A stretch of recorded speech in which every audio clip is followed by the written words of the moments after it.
தமிழகமெங்கும் கிளைகள் கொண்ட Annamal institute of hotel management and hospital management படிப்பில் சேர்வதற்கான அட்மிஷன் நடைபெறுகிறது. தவறு செய்யும் கிரிமினல்களை கட்சிக்குள் வைத்துக்கொண்டு பெண்களை பாதுகாப்பேன் என்று எந்த அடிப்படையில் முதலமைச்சர் விஜய் சொல்கிறார் என்று அனைத்திந்திய ஜனநாயக மாதர் சங்கம் கேள்வி எழுப்பியுள்ளது. தமிழ்நாட்டில் நடைபெற்று வரும் பெண்கள், குழந்தைகள் மீதான பாலியல் வன்கொடுமைகளை கண்டித்தும் பாதிக்கப்பட்டவர்களுக்கு உடனடி நீதி, சட்ட உதவிகள் மற்றும் மறுவாழ்வு வழங்க கோரியும் போதைப்பொருள் பரவலை தடுக்க வலியுறுத்தியும் சென்னை சைதாப்பேட்டை பனகல் மாளிகை அருகே அனைத்திந்திய ஜனநாயக மாதர் சங்கம் சார்பில் ஆர்ப்பாட்டம் நடைபெற்றது. இதில் 100க்கும் மேற்பட்ட பெண்கள் கலந்து கொண்டு தங்களது கண்டனத்தையும் எதிர்ப்பையும் பதிவு செய்தனர். தவறு செய்யும் கிரிமினல்களை கட்சிக்குள் வைத்துக்கொண்டு பெண்களை பாதுகாப்பேன் என்று எந்த அடிப்படையில் முதலமைச்சர் விஜய் சொல்கிறார் என்று அனைத்திந்திய ஜனநாயக மாதர் சங்கம் கேள்வி எழுப்பியுள்ளது.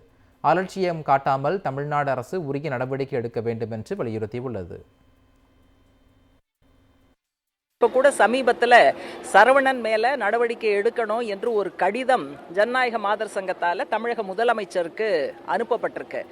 ஆரம்பத்திலிருந்து அந்த தவறு செய்த டிவிகே நிர்வாகி, அவர்களுக்கு பாதுகாப்பு கொடுக்கிற சட்டமன்ற உறுப்பினர் சரவணன், இவங்க மேலே நடவடிக்கை எடுக்கணுங்கிறது தான் நாங்கள் தொடர்ந்து சொல்கிறோம்.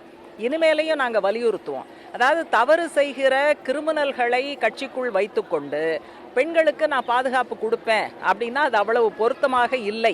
பெண்கள், குழந்தைகள் மீதான வன்முறைக்கு மிக முக்கிய காரணமாக இருப்பது போதை என்பது பல்வேறு ஆய்வுகளில் தெரிய வருகிறது.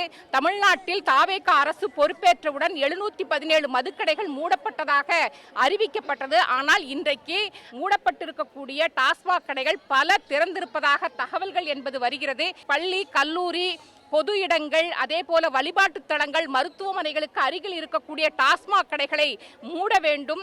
பெண்கள், குழந்தைகள் மீதான வன்முறையை தடுத்து நிறுத்துவதற்கான உடனடி நடவடிக்கைகளை, அவசர கால நடவடிக்கைகளை எடுக்க வேண்டும் என்பதை வலியுறுத்தி இந்த பேரணி என்பது நடந்து கொண்டிருக்கிறது. தமிழகமெங்கும் கிளைகள் கொண்ட Annamal institute of hotel management and hospital management படிப்பில் சேர்வதற்கான அட்மிஷன் நடைபெறுகிறது.